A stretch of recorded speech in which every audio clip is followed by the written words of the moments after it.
그대는 알고 있는가? 백중날 하늘이 열리고 조상의 업이 자식에게로 이어진다는 것을. 이날의 기도는 1000번의 기도보다 깊고 1번의 눈물보다 무겁다. 자식을 위해 기도할 수 있는 단 하루, 백중. 부디 이 시간만큼은 고요히 마음을 모아 업의 고리를 끊고 복의 씨앗을 심으시길. 당신은 왜 이 생에 부모가 되었는가? 그 질문은 너무 평범해 보여. 대답할 수 있을 것 같지만 막상 마음속을 깊이 들여다보면 금세 침묵하게 된다. 우리는 부모가 되었다. 기쁘고 벅찬 순간도 있었고 지치고 후회한 날도 있었을 것이다. 하지만 문득 이런 생각이 스쳐갈 때가 있다. 왜 하필 이 아이가 내게 왔을까? 이 질문을 품고 찾아왔던 어느 어머니가 있었다. 아이를 키우며 겪는 수많은 고통 속에서 자신이 무언가 잘못한 게 아닐까, 전생의 빚이라도 있는 걸까, 자책을 멈추지 못했다. 그녀는 백중기도가 열리는 날, 조용히 절에 앉아 울고 있었다. 그 모습을 본 한 노스님이 다가와 차분하게 물었다. 그대는 이 아이를 고르지 않았을지라도 이 아이는 그대를 선택하고 왔을지도 모른다오. 어머니는 울음을 멈추고 고개를 들었다. 스님은 조용히 말씀을 이었다. 아이란 업의 인연이 맺은 가장 깊은 꽃입니다. 아무런 인연 없이 태어나는 일은 없습니다. 이 아이는 그대의 그림자이기도 하고 그대가 풀지 못한 매듭이기도 합니다. 백중은 그 매듭을 푸는 때다. 그대가 부모로서 앉아있는 지금 자식의 업도 함께 앉아있다. 그 업이 무겁게 느껴지는 날일수록 백중의 기도는 더욱 절실해진다. 부처님께서는 말씀하셨다. 자식은 부모의 업에서 피어난다.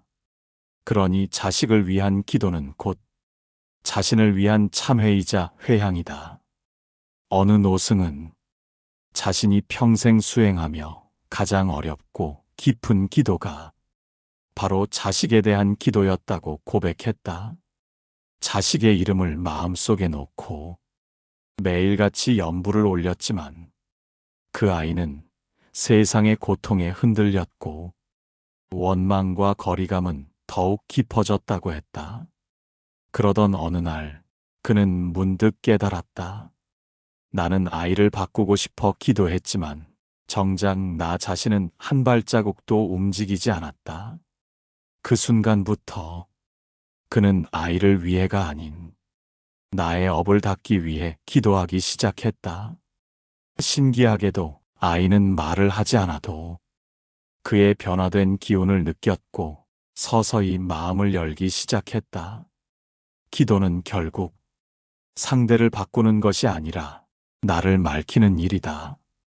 그 맑은 물 위로 자식의 복이 흐른다. 백중이란 시기는 그 복의 문이 가장 활짝 열리는 때다. 하늘과 땅 사이에 기도의 바람이 가장 잘 닿는 그날들에 우리는 다시 묻는다. 나는 왜 부모가 되었는가? 어쩌면 그 질문에 답하는 일은 기도를 시작하는 첫 마음과 닿아 있다. 그대를 찾아온 아이는 그대가 놓은 업의 씨앗이기도 하다. 그 씨앗을 복으로 바꾸는 유일한 방법은 기도뿐이다. 그것이 백중날 우리가 부처님 앞에 앉는 이유다. 우리는 언제 기도가 필요하다는 것을 깨닫는가? 마음이 어지러울 때일까? 자식이 잘못된 길을 갈 때일까? 아니면 이미 너무 늦었다고 느껴질 때일까? 기도는 간절함에서 시작되지만 그 간절함은 때로 두려움과 맞닿아 있다. 혹시 이 아이의 운명이 내 탓은 아닐까? 내가 한 말, 내 감정이 그 아이에게 흉터로 남은 건 아닐까? 그렇게 묻는 순간 그대는 이미 첫 기도를 시작한 것이다. 참회라는 기도를 말이다. 부처님께서는 말씀하셨다. 참회 없는 기도는 바람이 없는 등불과 같다. 빛나지 않고 머물지 않으며 곧 꺼진다. 기도는 소원을 비는 입술보다 자신을 돌아보는 눈에서 시작된다. 어느 날 한 어머니가 저를 찾았다. 아이는 말을 듣지 않고 세상과 벽을 쌓은 채 살아간다고 했다. 그녀는 수많은 상담과 훈육 그리고 간절한 기도를 해왔다고 했다. 하지만 아무것도 달라지지 않았다. 그녀는 스님의 방 앞에서 눈물로 이렇게 말했다. 제가 부족한가 봅니다. 기도를 해도 아무것도 바뀌지 않아요. 그때 조용히 문을 열고 나온 스님은 차 한 잔을 내어주며 이렇게 말했다. 어머니, 기도를 얼마나 하셨는지보다 어떤 마음으로 했는지를 돌아보셨는지요? 그녀는 대답하지 못했다. 스님은 다시 말을 이었다. 기도란 남을 바꾸려는 힘이 아니라 나를 비우는 용기입니다. 그대의 기도가 참회로 바뀌는 순간 자식의 업도 함께 녹기 시작할 것입니다. 백중의 기도는 이처럼 나를 돌아보는 기도다. 자식의 이름을 불러 기도하기 전에 먼저 내 마음을 향해 절을 해야 한다. 내가 지은 말, 내가 흘린 눈물, 내가 참지 못한 감정들이 그 아이의 업장이 되었는가? 그 묵직한 질문을 안고 하루에 단 한 번이라도 두 손 모아 참회할 수 있다면 그것이 자식의 업장을 걷어내는 첫 번째 기도다. 한 노스님은 기도할 때 자식의 이름을 마음속으로 불러보라고 하셨다. 그 이름을 천천히 조용히 되뇌면 그 아이를 향한 나의 마음이 무엇으로 가득한지 자연히 드러난다고 했다. 그것이 사랑인지 두려움인지 탐욕인지 비교인지 그 마음을 먼저 알아차려야 비울 수 있고 비운 자리에 복이 스며들기 시작한다. 자식의 업장을 걷어내는 기도는 거창하지 않다. 내가 먼저 참회하겠습니다. 이 말 한마디면 된다. 그 말이 진심이 되는 순간 그대의 기도는 하늘 문에 닿기 시작한다. 백중날 우리가 부처님 앞에 드리는 첫 기도는 자식이 잘 되게 해달라는 소원이 아니라 이 어미, 이 아비가 먼저 맑아지겠습니다. 라는 고백이어야 한다. 복은 그렇게 참회에서부터 흐르기 시작한다. 그대는 오늘 자식에게 어떤 말을 건넸는가? 무심히 던진 말 한마디, 지친 마음에서 튀어나온 날카로운 소리, 혹은 사랑이지만 조급함으로 덧칠된 충고. 부처님께서는 말씀하셨다. 사람은 말로 업을 짓고 말로 복을 이룬다. 특히 부모의 말은 자식의 마음에 업처럼 새겨진다. 어떤 이는 평생을 부모의 말 한마디에 붙들려 살아간다. 너는 왜 그것밖에 못하니? 그런 성격으로는 안 된다. 내가 내 속을 썩인다.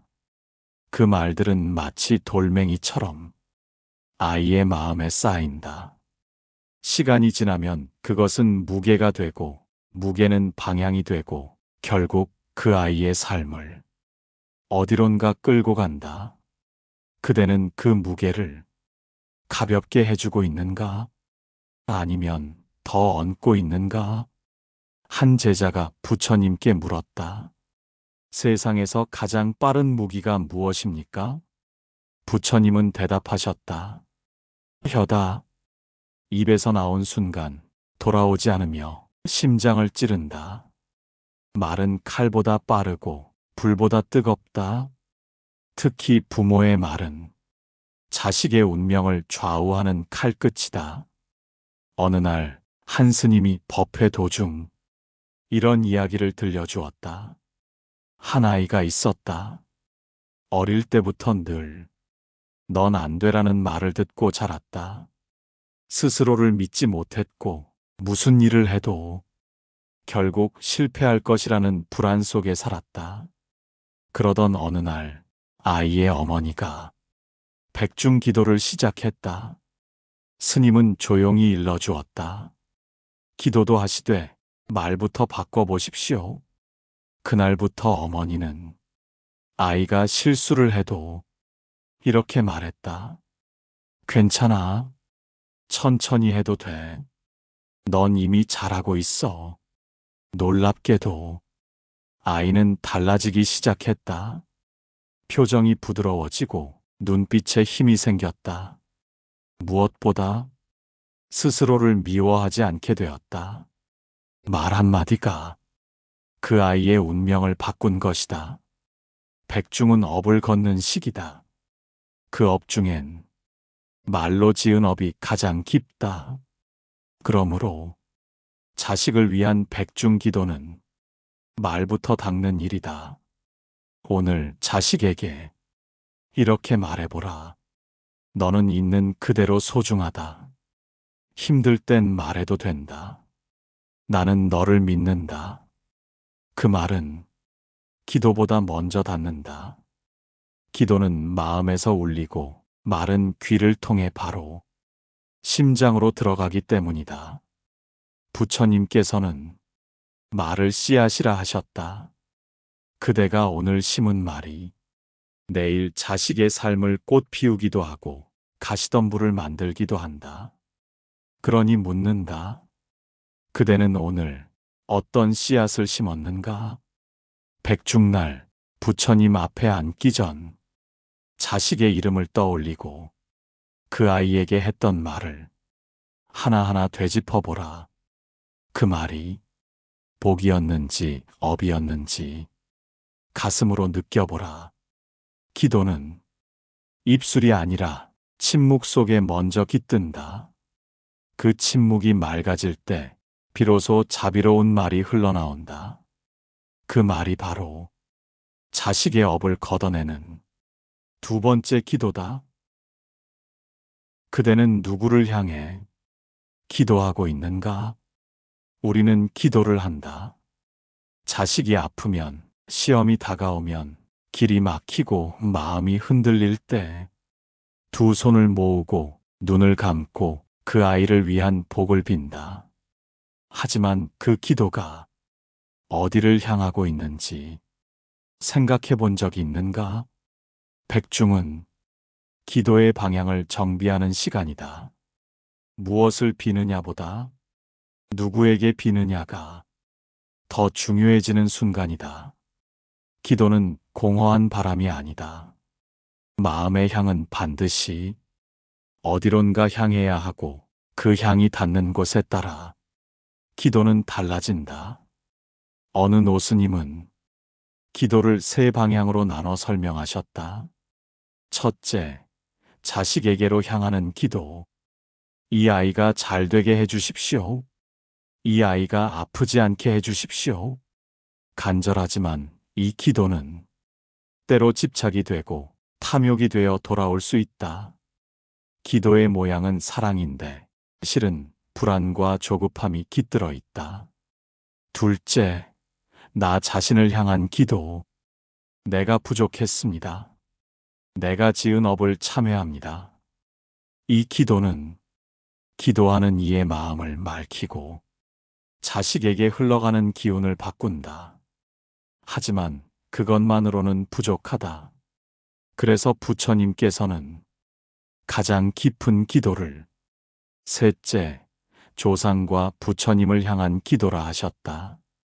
그 이유를 묻는 제자에게 부처님은 이렇게 말씀하셨다. 자식은 부모의 업에서 피어나고 부모는 조상의 업에서 태어난다. 그러니 조상을 정화하지 않고 자식만 구하려 하는 것은 줄기에 이파리만 닦는 것과 같다. 부처님은 또한 말씀하셨다. 복은 위에서부터 흐른다. 뿌리가 맑으면 가지와 잎이 저절로 빛난다. 백중은 바로 그 뿌리를 정화하는 절기다. 그대의 기도가 위로 향할수록 그 기운은 아래로 자식에게 내려온다. 기도는 단순히 무언가를 바라는 일이 아니다. 기도는 업을 회양하는 일이며 그 회양은 위에서 아래로, 과거에서 현재로 흐른다. 그러니 그대여, 이제는 방향을 바꾸라. 부처님을 향해, 조상님을 향해 제가 이 아이를 지키고 싶습니다. 그 복의 물줄기를 제 아이에게 흐르게 해주십시오. 이렇게 기도하라. 기도는 흐름이다. 자식에게 직접 붓는 것이 아니라 복의 근원으로부터 받아 자연스럽게 흘러가게 하는 것이다. 한 어머니가 있었다. 그녀는 백중마다 기도를 올렸다. 자식의 병이 나아지기를, 마음이 편해지기를. 하지만 어느 날 스님의 한마디에 멈칫했다. 어머니, 그 기도를 누구에게 하고 계십니까? 몰라요. 그냥 하늘을 향해요. 스님은 조용히 말했다. 그 기도는 아직 방향을 찾지 못했습니다. 그 아이가 받은 생명의 뿌리, 그 아이가 태어난 인연의 고리를 향해 회양하십시오. 그날 이후 어머니는 자식만 바라보던 기도의 시선을 하늘과 조상, 그리고 부처님께로 돌렸다. 신기하게도 그 아이의 기운은 서서히 달라지기 시작했다. 기도는 통로이자 등불이다. 무엇을 비추느냐보다 어디로 비추느냐가 그 빛의 크기를 결정짓는다. 자식을 위한 기도를 하되 그 시작은 나를 향해, 그 끝은 부처님께 향해야 한다. 그때 비로소 그 기도는 업을 녹이고 복을 불러온다. 백중날 그대의 기도가 닿아야 할 곳은 바로 그곳이다. 그대는 아직 잊지 못한 사람이 있는가? 멀어진 사람, 상처 준 사람, 혹은 미안하다는 말 한마디, 끝내 건네지 못한 사람. 그 사람과의 인연은 끝난 것 같아도 그대 마음 어딘가에 묵은 응어리처럼 남아있다. 그것이 바로 묵은 인연이다. 부처님께서는 말씀하셨다. 지나간 인연은 흐른다. 그러나 마음에 머물면 그 또한 업이 된다. 묵은 인연은 흘려보내지 못한 마음의 무게다. 그리고 그 무게는 자식에게로 전해진다. 왜냐하면 부모의 업은 말과 행동만으로 전해지는 것이 아니라 기운으로 흐르기 때문이다. 묵은 인연이 그대 마음에 분노로 남아있다면 그 분노는 아이의 말투에 스민다. 미련으로 남아있다면 그 미련은 아이의 선택에 그림자를 들이운다. 이해되지 않는 자식의 고집, 끊이지 않는 방황, 반복되는 실패의 흐름. 그 시작은 그대 안의 묵은 인연일 수 있다. 백중은 그 인연을 씻는 절기다. 그대가 품고 있는 오래된 이름들을 하나하나 떠올려 보라. 용서하지 못한 사람, 사과받지 못한 사람, 마음 한켠에 아직도 말 못한 이름들. 그 이름들을 부처님 앞에 내려놓는 것이 곧 자식을 위한 기도가 된다. 한 거사가 있었다. 늘 자식이 병약하고 가정이 편치 않았다. 그는 누구보다 기도를 열심히 했다. 하지만 스님은 말했다. 이제 기도의 방향을 바꾸십시오. 그대가 용서하지 못한 이들을 먼저 놓아야 합니다. 거사는 오래된 기억을 떠올렸다. 아버지, 형, 그리고 자신을 배신한 친구, 그들을 떠올릴 때마다 심장은 조여왔고 기도는 막혔다. 하지만 백중날 그는 조용히 한마디를 읊었다. 그들을 놓습니다. 내 마음에서 이제는 흘려보냅니다. 이후로 기도는 달라졌다. 자식의 기운도 집안의 흐름도 서서히 맑아졌다.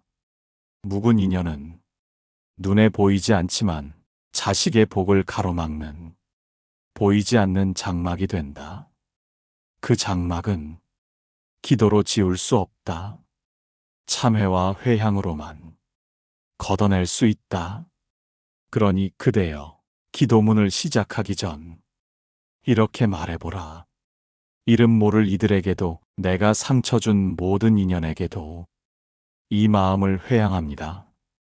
이 기도는 자식을 위한 것이면서 사실은 그대 자신의 업장을 씻는 기도다. 부처님은 말씀하셨다. 인연을 씻는 자에게 복은 비처럼 내린다. 백중날, 기도는 단지 바라는 것이 아니다. 내 안의 묵은 인연들을 하나씩 비우는 의식이다. 그 비움이 깊을수록 그대 자식의 길은 조용히 열릴 것이다. 그대는 자식의 모습을 보며 이상하게 느껴본 적이 있는가? 내가 하지 말라 한 말투, 내가 멀리하고 싶었던 습관, 나조차 고치지 못한 마음의 상처가 그 아이에게서 보일 때 자식은 부모의 거울이라 한다. 그러나 그 거울은 빛나는 모습만을 비추지 않는다. 어느 스님은 말했다. 자식은 부모의 말보다 부모의 기운을 먼저 배운다. 그대가 웃을 때 아이도 웃는다. 하지만 그대가 말없이 울고 있을 때 아이의 눈빛도 흐려진다. 자식은 부모의 말을 따라 배우는 것이 아니라 부모의 마음을 품고 자란다. 그 마음이 맑으면 아이도 맑고, 그 마음이 흔들리면 아이의 삶도 어딘가 불안하다. 부처님께서는 말씀하셨다. 자식은 부모의 업을 짊어진 인연이다. 부모의 삶이 곧 자식의 밑그림이 된다. 한 여인이 있었다. 자식은 늘 불안정했고 감정 기복이 심했다. 그녀는 아이를 위해 기도했고 좋은 학교와 환경을 주려 애썼다. 하지만 아이는 점점 더 삶의 의미를 느끼지 못했다. 저를 찾은 그날, 그녀는 말없이 눈물만 흘렸다. 스님은 물었다. 그대는 요즘 자신을 얼마나 사랑하십니까? 그녀는 멍하니 되물었다. 저요? 저 자신이요? 스님은 조용히 말했다. 그대가 자신을 괴로워하면 아이도 괴로움을 배우고, 그대가 삶을 원망하면 아이도 세상을 무섭게 배웁니다. 가장 먼저 돌아볼 사람은 자식이 아니라 바로 그대 자신입니다. 우리는 자식이 바르게 자라길 바라면서도 정작 자신을 돌보지 않는다. 자신을 미워하면서 아이에게 사랑을 가르칠 수 없다. 그대의 그림자가 어떤 색인지 돌아보라. 자식은 그 그림자를 밟고 걸어간다. 백중은 조상의 업장을 씻는 날이자 자신의 그림자를 들여다보는 날이다. 그대가 그늘 속에 있다면 아이에게도 햇살이 닿기 어렵다. 그러니 스스로를 밝히는 기도를 하라. 내가 먼저 평안하겠습니다. 내가 먼저 사랑하겠습니다. 내가 먼저 용서하겠습니다. 이 기도는 자식을 위한 것처럼 보이지만 사실은 그대 자신의 마음을 정화하는 수행이다. 자식을 위한 기도는 부처님 앞에서만 드리는 것이 아니다. 아이 앞에서 내가 맑은 말씨로 말하고 단정한 마음으로 바라보는 그 순간 이미 기도는 시작되고 있다. 한 노스님은 백중마다 자식 이름을 부르며 이 한마디를 되뇌었다고 한다. 이 아이는 내 업의 연장선이지만 복의 씨앗이 되게 하소서. 그 말이 쌓여 복이 되었다고 했다. 그대여, 자식의 말투, 태도, 습관을 바꾸고 싶다면 먼저 나를 들여다보라. 기도는 다른 누군가를 바꾸는 일이 아니라 내 그림자를 비추는 일이다. 백중의 기도는 그 그림자를 조용히 끌어안는 자비의 시작이다. 왜 사람들은 백중이 되면 산에 오르고 절에 찾아와 두 손을 모을까? 왜 백중이 되면 마음을 더 낮추고 기도를 더 간절히 바라는 걸까? 백중은 그저 음력 7월의 절기가 아니다. 하늘문이 열리는 때, 조상의 숨결이 다가오는 때, 업장이 가장 쉽게 녹아내리는 때이다. 부처님께서는 말씀하셨다. 중생의 기도는 하늘이 허락할 때 더 멀리 닿는다. 백중은 그 허락이 주어지는 날이다. 우리는 그 문이 열린 틈에 가장 깊은 기도를 띄운다. 자식을 위한 기도라면 더욱 절실하고 고요하게. 하지만 묻는다. 그대는 백중에 무엇을 기도하고 있는가? 어떤 이는 자식의 성공을, 어떤 이는 자식의 합격을, 또 어떤 이는 고통의 끝을 기도한다. 그 마음 너무도 이해된다. 그러나 부처님은 우리에게 한 걸음 더 깊은 기도를 권하신다. 백중날 하늘문이 열릴 때 해야 할 기도는 욕심의 기도가 아니라 회향의 기도이다. 회향이란 돌아보는 기도다. 바라기보다, 돌아보고 채우기보다 비우는 것이다. 하늘문은 간절함에 열리는 것이 아니라 진심과 겸손에 반응한다. 한 거사가 있었다. 딸아이가 아프고 가정에 시련이 닥쳤다. 그는 매년 백중이면 기도를 올렸다. 이 고통을 거두어 주십시오. 이 아이를 살려주십시오. 하지만 몇 해가 지나도 삶은 크게 달라지지 않았다. 어느 해 스님이 말했다. 그대의 기도는 하늘을 뚫을 만큼 간절하나 자신을 내려놓지 않고 있다오. 그 말에 거사는 처음으로 자신을 향한 기도를 시작했다. 제가 지은 업을 봅니다. 이 아이가 아픈 것은 제가 놓지 못한 것일 수 있습니다. 그 순간부터 기도의 결이 달라졌다. 기적은 서서히 찾아왔다. 아이의 상태가 호전되었고 무너졌던 마음은 차츰 회복되었다. 기도는 바뀌지 않았다. 기도하는 마음이 바뀐 것뿐이었다. 백중날 하늘문이 열린다. 그러나 그 문으로 복이 흘러들기 위해선 내 마음의 문도 함께 열려야 한다. 부처님께서는 말씀하셨다. 하늘은 닫히지 않는다. 마음이 닫힐 뿐이다. 그대여, 백중날에 해야 할 기도는 다음과 같아야 한다. 이 아이가 나아지기를 바라기 전에 내가 먼저 바뀌겠습니다. 이 아이에게 복이 오기를 바라기 전에 내가 먼저 복이 되겠습니다. 이 아이를 지키고 싶다면 먼저 나의 업을 참회하겠습니다. 이 기도는 하늘문을 통과하고 부처님의 마음에 닿는다. 백중은 잠시의 의식이 아니라 깊은 울림의 통로다. 그 통로에 진심을 실을 수 있다면 그대의 기도는 자식의 팔자를 바꾸는 첫 걸음이 된다.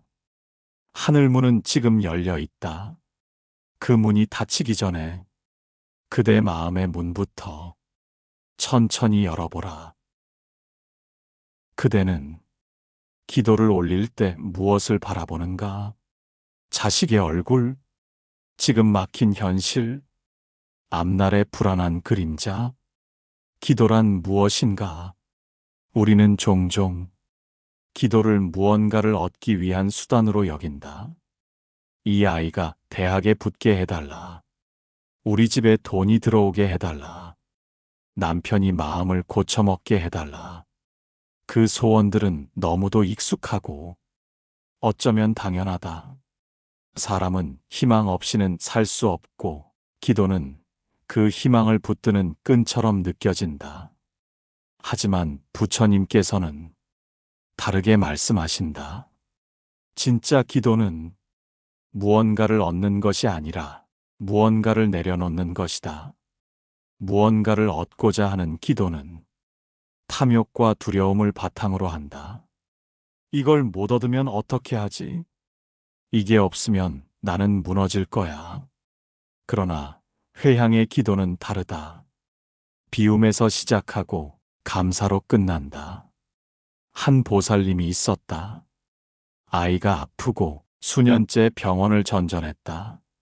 매일 절에 나와 기도를 올렸고 부처님 앞에서 무릎 꿇은 시간은 몇백 시간이 넘었다. 그녀는 말했다. 이 아이가 나으면 정말 뭐든 하겠습니다. 그 간절함은 눈물로 번졌고 스님들도 모두 안타까워했다. 하지만 어느 날 그녀는 문득 기도가 멈추는 순간을 맞이했다. 아이의 상태가 더 나빠졌고 그녀는 자신이 무엇을 잘못했는지 되묻기 시작했다. 그때 스님 한 분이 조용히 다가와 이렇게 말했다.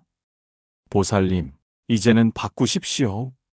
이 아이를 살려주세요라는 기도에서 이 아이가 겪는 고통을 내가 나누겠습니다 라는 기도로 그녀는 눈을 감았고 다음 날부터 기도의 내용이 바뀌었다. 더 이상 결과를 바라지 않았다. 아이의 이름을 부르며 그 아이의 마음을 어루만지는 기도를 시작했다. 며칠 후 아이의 표정이 바뀌었다. 병세는 여전했지만 눈빛은 달라졌다. 고통 속에서도 평온한 기운이 피어났다. 그녀는 깨달았다. 자신의 기도가 욕심에서 회향으로 바뀌었음을. 백중은 바로 그 회향을 배우는 시기다. 조상의 업을 참회하고 내 업을 비우며 그 마음을 자식에게 돌리는 일. 그것이 회향이다. 회향의 기도는 이렇게 시작된다. 부처님, 제가 지은 죄가 있다면 이 아이에게 가지 않게 하소서. 이 아이가 어둠 속을 걸을 때 제가 그 불빛이 되겠습니다. 이 아이가 짊어진 짐이 있다면 제가 반을 함께 짊어지겠습니다. 그대의 기도가 이 마음에 닿는 순간 하늘은 그 기도를 받는다. 부처님께서는 말씀하셨다. 복은 비는 자가 아니라 회양하는 자에게 흐른다. 자식에게 복이 깃들기를 바란다면 그대의 마음에서 한 조각의 탐심이라도 천천히 덜어내야 한다. 회향이란 내가 빌고 얻은 것을 다시 세상에 되돌리는 것이다. 복을 얻었다면 그 복을 자식에게 회향하고 참회를 했다면 그 눈물을 아이의 길에 흘려보내라. 그때 기도는 공덕이 되고 그 공덕은 아이의 운명을 맑히는 힘이 된다. 백중날, 기도는 말로만 올리는 것이 아니다. 어떻게 마음을 돌리는가, 어디로 마음을 흘려보내는가. 그것이 기도의 진짜 방향이다. 회향 없는 기도는 자기 안에서 막힌 물과 같다.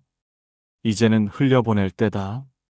그대의 마음을, 그대의 깨달음을, 그대가 받은 복을, 자식을 위한 회향이 곧 그대의 복이 되어 되돌아올 것이다. 그대는 무엇을 꼭 붙잡고 있는가? 자식의 손인가? 자식의 미래인가? 혹은 자식에 대한 염려, 두려움, 후회인가? 사람은 마음이 깊을수록 무언가를 놓지 못한다. 부모의 사랑은 본능처럼 자식을 움켜쥔다. 한 발짝도 멀어지지 않게 눈앞에 있어야 안심되고 계획대로 따라오지 않으면 불안하고 서운하다. 하지만 부처님께서는 이렇게 말씀하셨다. 참된 자비는 붙잡는 것이 아니라 놓아주는 것이다. 놓는다는 말은 자식과 거리를 두라는 뜻이 아니다. 그 아이의 길을 믿고 맡긴다는 의미다. 놓지 못하면 기도는 집착이 된다. 그 집착은 말투에, 눈빛에, 기도문에까지 스며든다. 왜 너는 그렇게밖에 못하니? 내가 널 위해 얼마나 애썼는지 아니?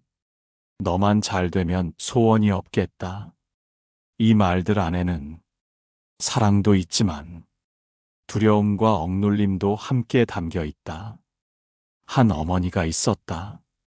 자식을 위해 기도했고 성공하길 바랐고 남들보다 앞서가길 원했다. 하지만 아이는 점점 말을 줄였고 고개를 숙이고 끝내 집을 떠났다.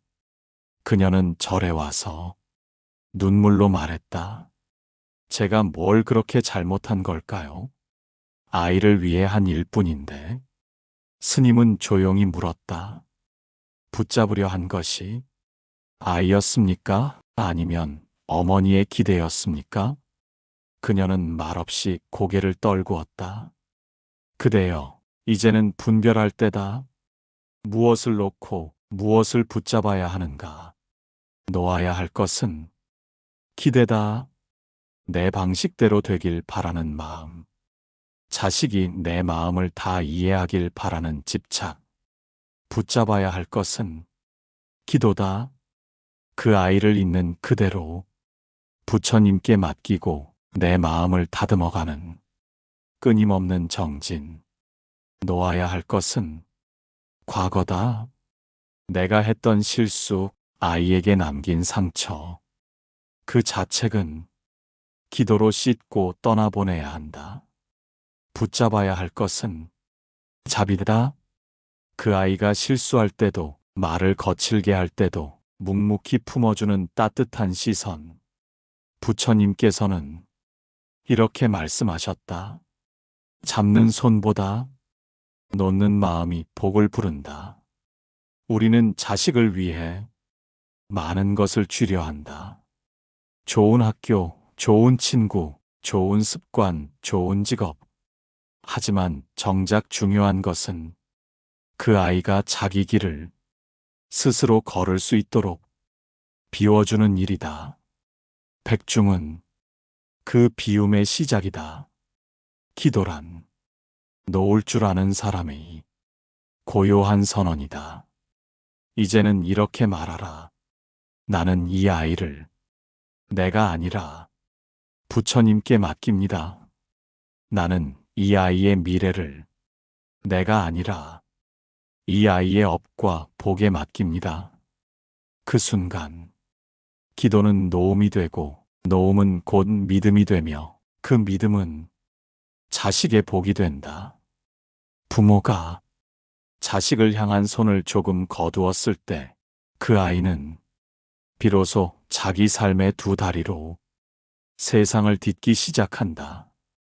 놓아야 할 것은 내 안의 불안, 붙잡아야 할 것은 흔들리지 않는 자비심이다. 그 마음으로 백중을 맞이하라. 그 마음이 자식의 길이 된다. 백중의 기도는 오늘로 끝났다고 생각할 수 있다.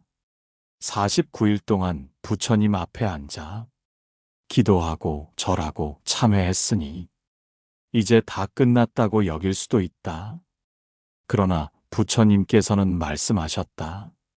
기도는 끝나는 것이 아니라 다시 시작되는 것이다. 백중날의 기도는 마치 긴 강을 따라 흘러가다가 새로운 물줄기를 만나는 순간과 같다. 그대가 흘린 기도는 그곳에서 멈추는 것이 아니라 다시 흘러 자식의 길로, 가족의 삶으로, 그리고 그대 자신의 내면으로 돌아온다. 기도는 의식이 아니라 습관이어야 한다.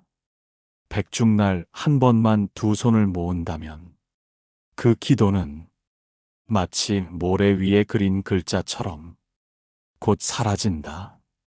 그러나 매일 짧게라도 마음을 모으고 작은 말이라도 참회하며 한 번의 감사라도 진심으로 올린다면 그 기도는 나무의 뿌리처럼 자식의 삶에 깊게 박힌다. 한 어머니가 있었다. 백중 기간 동안 매일 새벽마다 절을 찾아와 아이의 이름을 부르며 기도했다. 기도가 끝나던 날 그녀는 깊은 한숨을 내쉬며 말했다. 이제 다 끝났네요.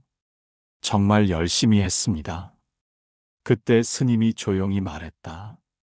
기도는 오늘부터 시작입니다. 기도는 오늘부터 그대의 일상이 되어야 합니다. 그녀는 멍하니 스님의 얼굴을 바라봤다. 스님은 다시 덧붙였다. 기도는 큰 소리로 부처님께 외치는 것이 아니라 일상의 모든 말과 행동 속에서 자비를 심는 것입니다. 그 자비가 쌓여 복이 되고 업을 씻는 강물이 됩니다. 우리는 종종 기도를 특별한 시간에만 하는 행위로 생각한다. 그러나 진짜 기도는 아이의 밥을 차릴 때, 아이의 이름을 부드럽게 부를 때, 아이의 잘못을 묵묵히 감싸줄 때 이미 시작된다. 부처님께서는 말씀하셨다. 가장 큰 기도는 자비로운 삶이다. 백중날 부처님께 올린 기도는 단 한 번의 행사가 아니다. 그 기도는 그대의 말과 표정, 숨결과 시선 속에서 다시 피어나야 한다. 이제 그대는 묻는다. 어떻게 하면 기도가 이어질 수 있을까? 답은 간단하다. 기도를 짧게, 자주, 일상에 스며들게 하라. 아침에 눈을 뜰 때 이렇게 속삭여라.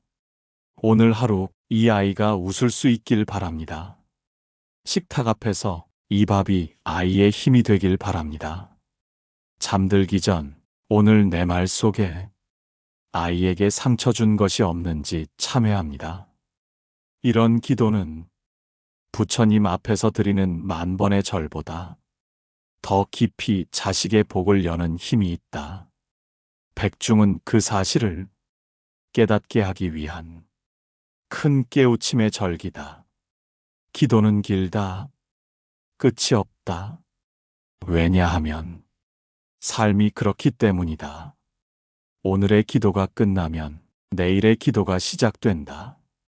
오늘의 참회가 끝나면 내일의 감사가 다시 이어진다.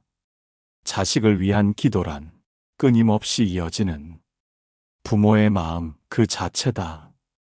백중이 끝난 지금 그 마음을 잃지 말라. 그대의 기도는 그대가 살아있는 한 자식의 등 뒤를 지켜주는 등불이 될 것이다. 이제 백중의 기도는 긴 여정을 마칩니다. 하지만 마음을 다해드린 그 기도는 이 순간에도 그대 자식의 삶을 향해 조용히 흘러가고 있습니다. 지금부터는 그 모든 기도를 담아 단 하나의 고요한 기도로 마음을 모아보려 합니다. 백중날 자식을 위한 기도. 그대여, 이 아이가 왜 내게 왔는지 가만히 묻는 날이 있었습니까? 전생의 인연, 지금의 업이 자식이라는 이름으로 다시 찾아왔을 때 부모가 할 수 있는 일은 기도뿐입니다. 백중날 하늘문이 열릴 때 먼저 참회하십시오. 제가 먼저 낮아지겠습니다. 제가 먼저 맑아지겠습니다. 자식을 위한 기도는 그 아이를 바꾸는 일이 아니라 나를 비우는 일입니다. 그대가 고요해질 때 그 아이의 길은 조용히 열릴 것입니다. 그대의 기도는 부처님 앞에서 끝나는 것이 아니라 자식의 삶 속에서 다시 시작됩니다.